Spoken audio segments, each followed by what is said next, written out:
And the problem with him is that he or she is replaceable, right? I can have the same guy and I can have one more as well, and they'll do the same work. So what I did is that started hiring people. Now that's a really new thing for me as a 20-year-old trying to hire people. A big reason why I also started all of this was because I was rejected by a girl in first year of college.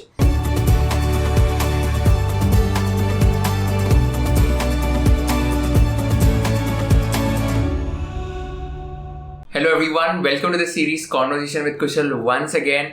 Let's welcome the youngest chap who dropped out of BITS Pilani very recently, and he has come on my show earlier as well. But in this episode, we are going to talk about money-making hacks, and we are also going to discuss the reason why he dropped out of BITS Pilani and what are his future plans. So thanks a lot, Ishan, for coming up here and accepting my invitation. It's an absolute honor to have you on the show today.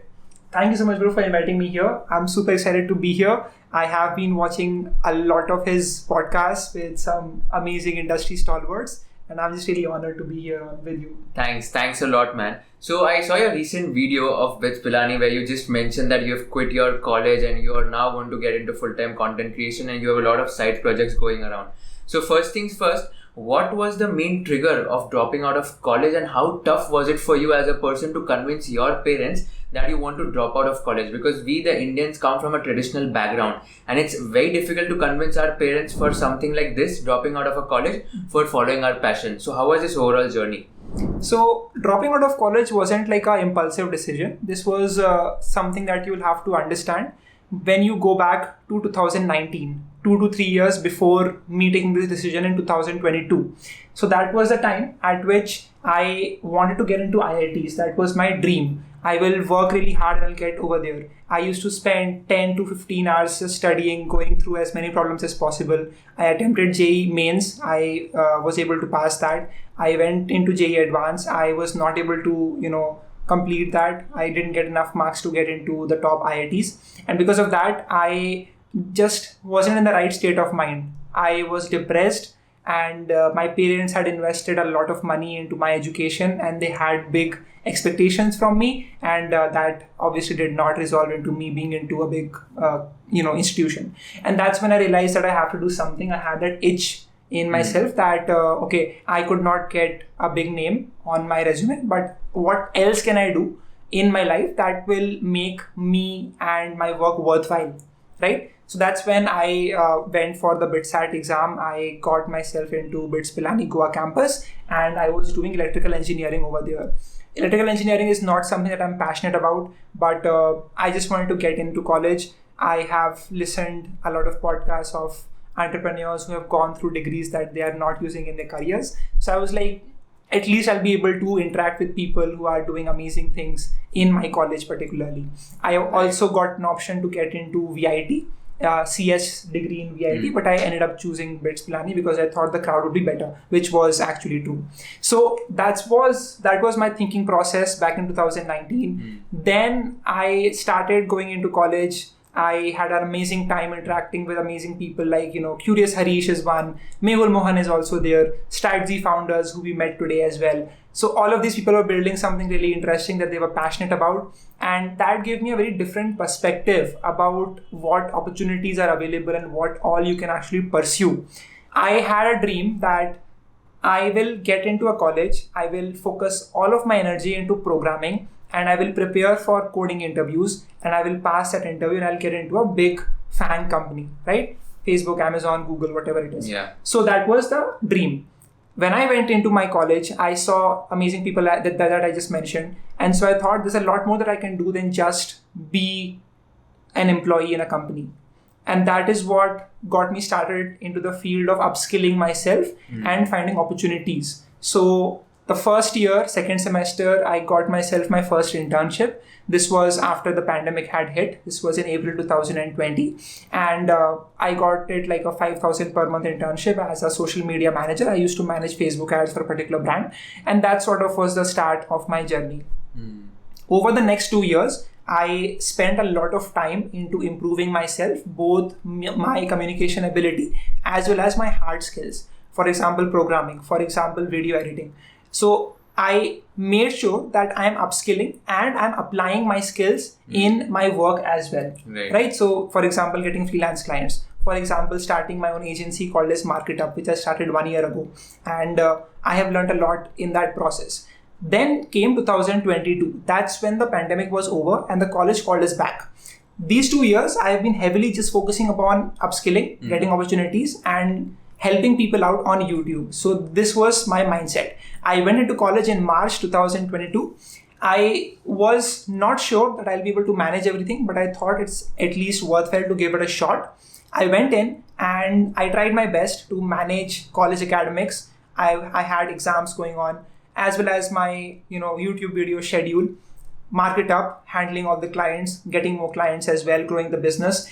And I realized that it was affecting my mental health too much. Like if anyone is watching this video and they've been following me on Instagram, you know that I was awake at 2 or 3 o'clock in the night as well, trying to complete some work. Basically, I was just hustling a lot. It was not healthy. And then came 27th of March, I just called up my father and said, Papa, Papa Sajao, and let's just get out of this place. I want to focus on growing my business. I want to focus on growing my YouTube channel because I realized that I was on an exponential trajectory. The first 6 months on my YouTube channel, I made zero money and I put in hours and hours every single day on it. Not because I wanted to make money, but because it was fascinating to me. The idea of putting something out there and people getting value from that and that can impact possibly millions of people around the world. So that was really fascinating to me. So that's the basic mindset that people should understand. This is not a blanket statement that 20-year-old drops out of college, so you should also do that. There's a big story behind that I've also covered in different videos, so I won't go into depth over here, but that's basically absolutely. That's extremely inspiring. And at the same time, you also mentioned that you convinced your dad that you want to drop out. I just want to touch upon this aspect. Like, how difficult was it for you to convince your dad, and what was his reaction when you told him that you're going to drop out of the college and you're just going to focus on growing your business? Like, how did you tackle this part? So, as I said, it's not like one event. It's actually a series of events that my father saw. So, every single day he used to see me focusing on my business. Late nights, I was just editing my videos, and he saw that I had that passion, that I want to keep at it. Right? I want to keep at it without any distractions or things of that sort. So that's what he saw. And when I just told him that I want to grow my business and I think that I can actually 5x and even 10x this in the next 2 to 3 years if I completely focus on this, he actually agreed. And I'm thankful to have parents that understand me and that know what I'm doing and understand the potential. So I'm just really grateful to have them.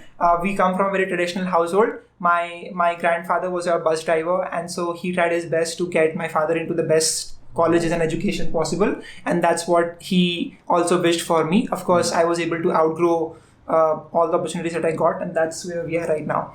Right, that's extremely inspiring, man. I think even this hearing that you come from a traditional background and still you were able to convince your parents, I think that's extremely inspiring. And at the same time, the fact that you mentioned that there's a long story behind dropping out, that's very appreciable because of the fact that it's not that every 20-year-old should drop out. If there's a concrete plan behind why are you dropping out and what is the reason, then only you should have that decision of dropping out. So the point which we are trying to say here is that clarity and focus, that's very, very important whenever you want to take this sort of decision. So thanks for bringing that up. Now, I was referring to one of your videos. I watched that, like you mentioned how I earn rupees 4 lakhs per week. And you also mentioned one video where you mentioned you were transparent enough to share your earnings in the year 2021. So as a 20-year-old, you are earning crores of money as of now. So can you just help us understand, like, what are some of the major income streams of yours? And at the same time, how can a 20-year-old person, let's say, get into the field of freelancing and earn tons of money? Because there are a lot of skill sets which these people can earn. So can you just highlight some of the important skills which people can just learn from, let's say, some workshops or courses, and how can they monetize this effectively? Definitely. So me sharing whatever income I'm having was a way for me to motivate people and show them that things are possible if you believe in yourself and if you keep at it. So that's the most important thing that I want to clarify. It's not like a flex or something. So that's number one. Number two, what skills you can learn that will help you a lot? There are a variety of things that you can do that people are looking out for right now. So, first of all, you should learn about leverage, right? If you have leverage, you can have that through skills, you can have that through attention as well. Let's talk about skills right now. So let's just say that you are just a data entry guy in a company versus you are having a skill that's hard to learn. For example, game development. So a data entry guy will just be working at a project day in and day out. And the problem with him is that he or she is replaceable, right? I can have the same guy and I can have one more as well, and they'll do the same work. And that task isn't high value, right? Versus if I have a game developer who specializes in a particular way of developing 3D games, for example, it's very hard to find great game developers. And even when you do, they'll have salary expectations that you might not be able to fulfill. So that's just an example to understand there are high value skills and then there are low value skills. Focus your time and energy when you are young on high value skills. What are these high value skills? Well, number one, you have programming, right? It's not just meant for getting yourself a job. It's a lot more than that. There's a great person that you should look up to called as Peter Levels. He has a book called as Make, in which he talks about how he developed games as well as applications. Every month he had a job of creating just one app and then putting it out on Play Store and testing it out. He did that for 12 months and he was able to generate $1 million per month product out of those 12. So he experimented and he found that one product that worked out for him. So that's how indie developers actually work. That's skill number one that you can touch upon. Number two, you can learn video editing. This creator economy is worth $100 billion according to a recent survey. There's a huge demand of great video editors. Even we at our own agency are struggling to find great video editors who can stick with us for the long term. And I'm struggling to find them. Yeah, right. So it's a common demand. So if you can learn to edit videos and if you know how to interact with the client properly, then you would have great value. So that's video editing. You can also learn about graphic design. Now, this is a very vague term, right? If you can target a very specific thing, like for example, thumbnail design. It's actually a niche category. So you're not competing with everyone who knows graphic design, and you have to have a portfolio in which you've tried out a bunch of thumbnails. So if you can just reach out to some YouTube creator and you can just say that, hey, I will make thumbnails for you for completely free. I want to learn this skill and I want to help you grow. And you just ask him about the CTR, the click-through rate on the YouTube channel. What is the click-through rate, if you can just explain the audience? So let's just say the video that you might be watching right now, this video is shown to 100 people. And out of those 100 people, 5 people click on that video. So 5 upon 100, that's a click-through rate of 5%. So basically 5% people are clicking this video. And what is the average CTR in the industry? It depends from video to video, but generally is like 5% itself. 5 to 7% is like, for the long term, it's turned to be a good CTR. So think about niche things that you can actually do, right? So thumbnail design is that one. You can also learn UI UX design. There's a huge demand for people who know how to create great visual designs for applications as well as websites. So think about that. You can also learn about Webflow. You can learn about all of these no-code tools. That's also hot right now. So focus on getting high-value skills, and that will be really beneficial for you.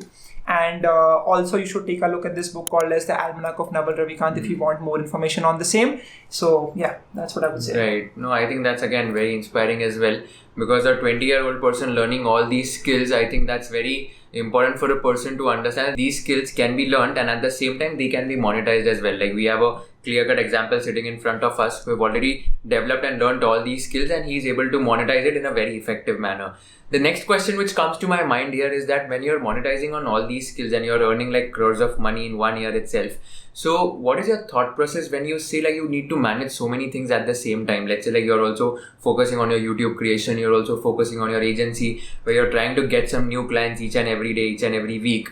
So how do you manage your time so effectively that you are able to give justice to all the work profiles which you are doing at this point of time?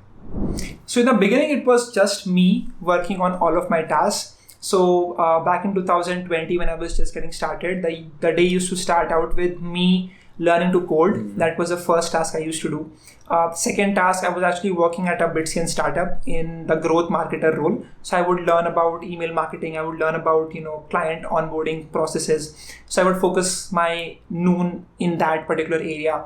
In the night and the evening, I would focus on recording videos, editing those and putting it out on my YouTube channel. So that was the whole day. I didn't have anything else to do. I was just focusing on this, and that was life for me. As my YouTube channel grew, as I stopped working in that BITS startup and I focused on starting my own agency, things got a lot more, it took a lot of my time, right?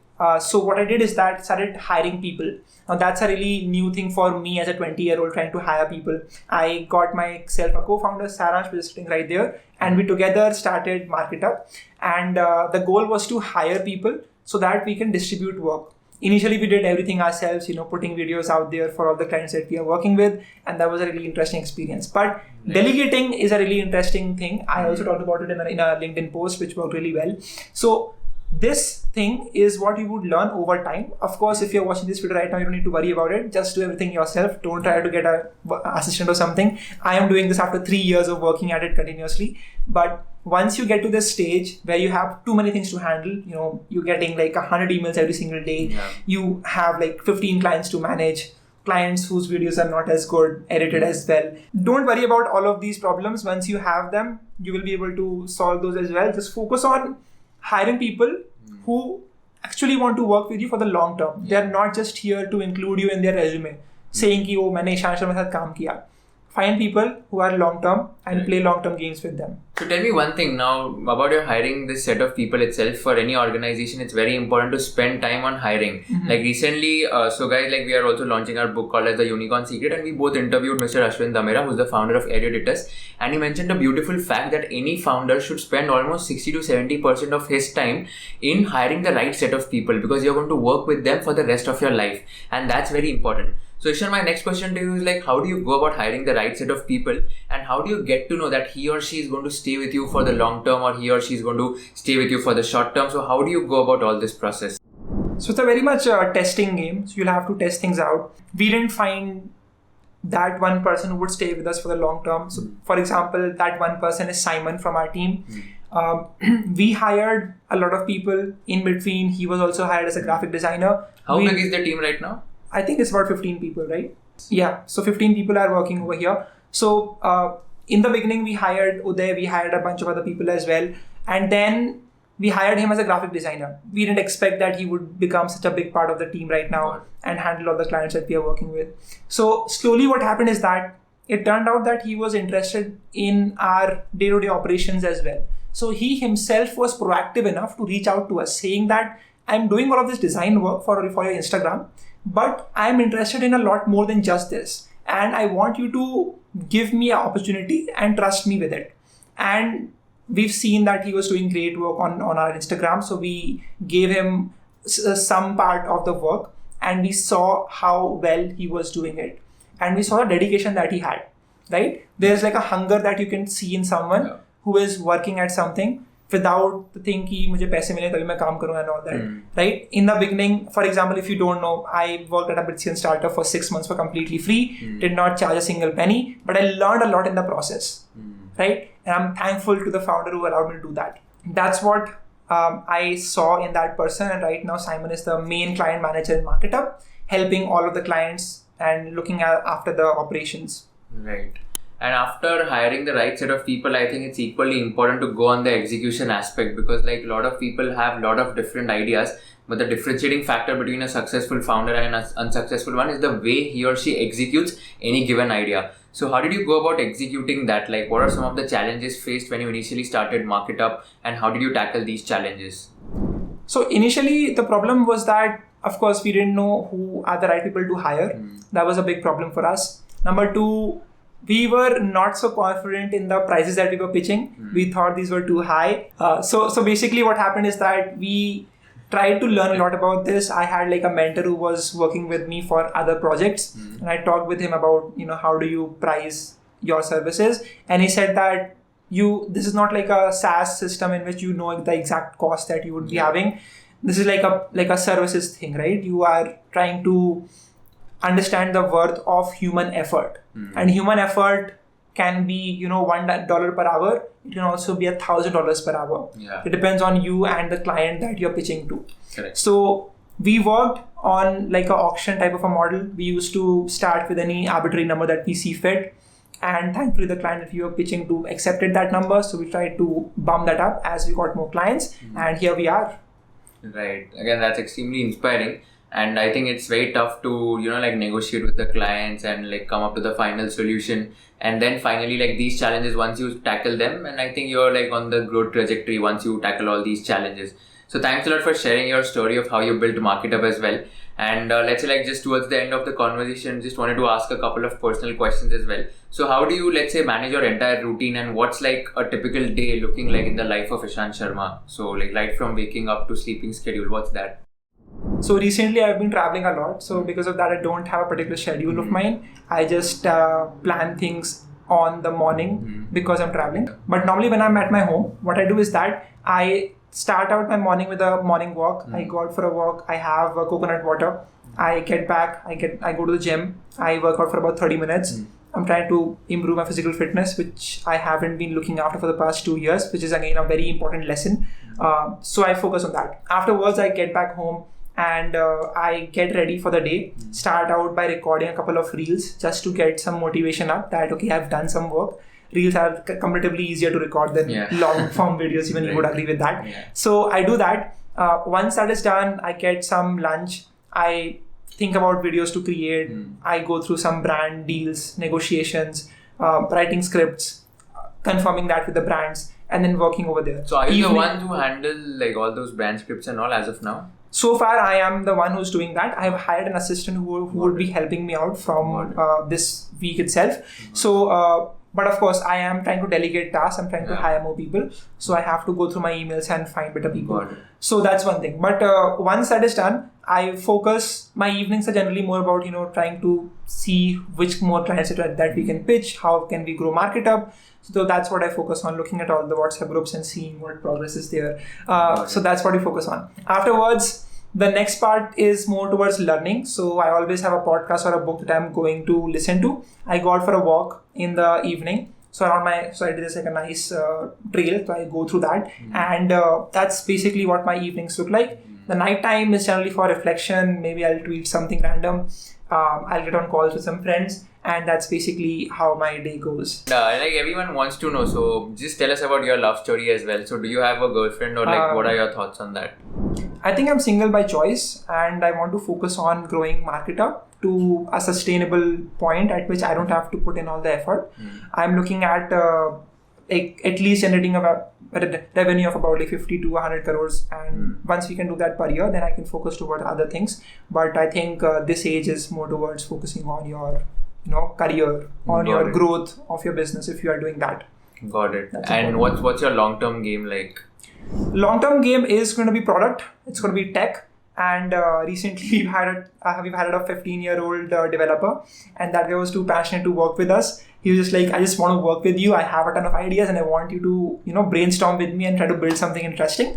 So we're trying to work with him and build something cool. So that's what we are thinking. I think I'm into the education space. So I want to build something that's like edtech, learning platform. So we're trying to work over there.